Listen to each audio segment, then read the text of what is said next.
Assalamualaikum warahmatullahi wabarakatuh. Kembali lagi di Swift English Training Grammar Class Pre-Intermediate by Zoom Private dan Homeschooling. Kali ini kita akan membahas mengenai present perfect tense.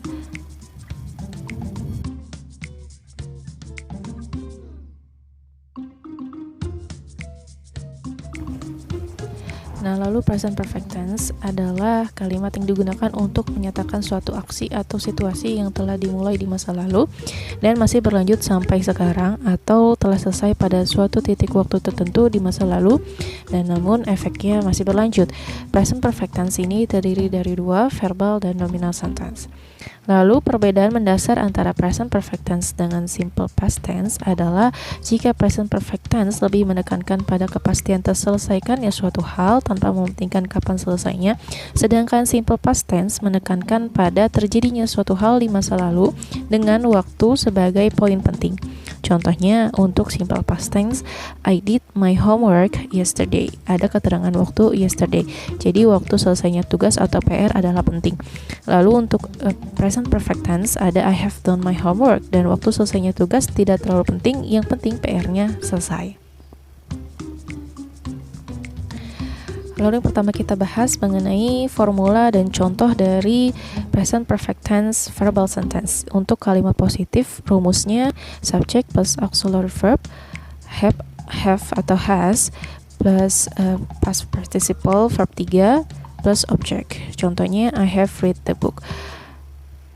I-nya adalah subject, lalu digunakan auxiliary verb-nya adalah have, dan read, kata kerja ketiga, dan objeknya adalah the book. Contoh yang kedua adalah he has left. Lalu untuk kalimat negatif, subject plus auxiliary verb have atau has plus not plus past participle verb 3 plus object. Contohnya, I have not read the book. Dan he hasn't left. Untuk kalimat interrogatif, auxiliary verb have atau has plus subject plus past participle verb 3 plus object. Contohnya adalah have you read the book, dan has he lived. Dan jangan lupa untuk ditambahkan question mark. Have untuk subjek I, you, we, they, dan has untuk subjek he, she, it.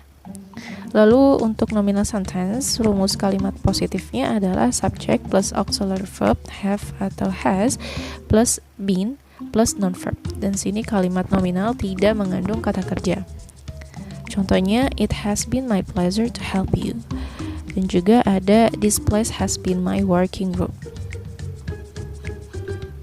Lalu untuk kalimat negatif, subject plus auxiliary verb have atau has plus not plus been plus non-verb. Contohnya, you have not been here, atau it has not been this cold in Indonesia. Dan untuk kalimat interrogatif, ada auxiliary verb have atau has terlebih dahulu, lalu diikuti subject plus been plus non-verb, dan diikuti oleh question mark. Seperti, has Jenny been to your house before? Atau have you been busy for the past 2 weeks?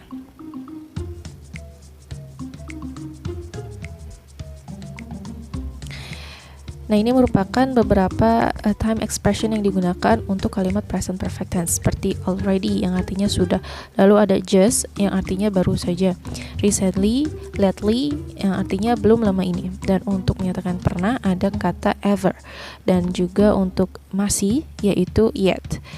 Lalu ada for yang artinya selama, dan for ditambah period of time up to present, seperti for an hour, misalnya selama 1 jam, dan for 3 days yang artinya selama 3 hari, atau for a long time selama waktu yang lama.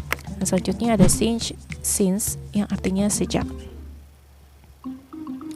Lalu untuk fungsi present perfect tense, yang pertama untuk mengungkapkan kejadian di masa lampau tanpa memperdulikan kapan terjadinya atau kapan tepatnya terjadi. Seperti they have seen the match, mereka sudah menonton pertandingan itu. Lalu ada Ricky has made his decision, Ricky telah membuat keputusan. Dan Ramon has been a pilot, Ramon sudah menjadi pilot.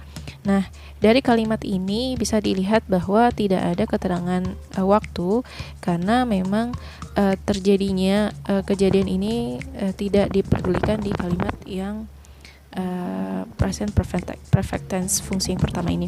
Lalu yang kedua yakni untuk menunjukkan bahwa suatu aksi terjadi berulang kali di masa lampau, dan a verb of number dapat digunakan seperti she has called you 3 times, atau dia telah menghubungimu 3 kali. Dan juga ada my parents have asked me to visit them several times. Lalu yang ketiga, fungsi present perfect tense yakni untuk mengungkapkan aktivitas atau situasi yang dimulai di masa lampau lalu dilanjutkan sampai sekarang atau belum selesai. Seperti I have lived in the Cilegon for 3 months, and she had studied in French since April, dan sebagainya. Lalu fungsi yang keempat yakni untuk membicarakan event yang terjadi belum lama ini. Seperti I have worked in the ABC company recently, yang artinya saya telah bekerja di perusahaan ABC baru-baru ini. Lalu ada have you visited the market recently? Lalu juga ada she has not been to work lately. Jadi time expressionnya yakni recently dan lately, yang artinya belum lama ini. Lalu untuk membicarakan event yang baru saja terjadi, I have just sent you an email. Saya baru saja mengirimkan kamu email. Lalu ada the bus has just stopped, dan Rudy has been just back from school. Dan biasanya untuk menyatakan yang baru saja terjadi menggunakan time expression just. Nah, ini merupakan pembahasan mengenai present perfect tense, dan jangan lupa untuk mengerjakan beberapa tugas yang terkait dengan present perfect tense ini. Dan mungkin penjelasan ini merupakan penjelasan yang singkat, namun diharapkan dapat dipahami oleh teman-teman semua. Dan sampai jumpa di pertemuan selanjutnya. Bye.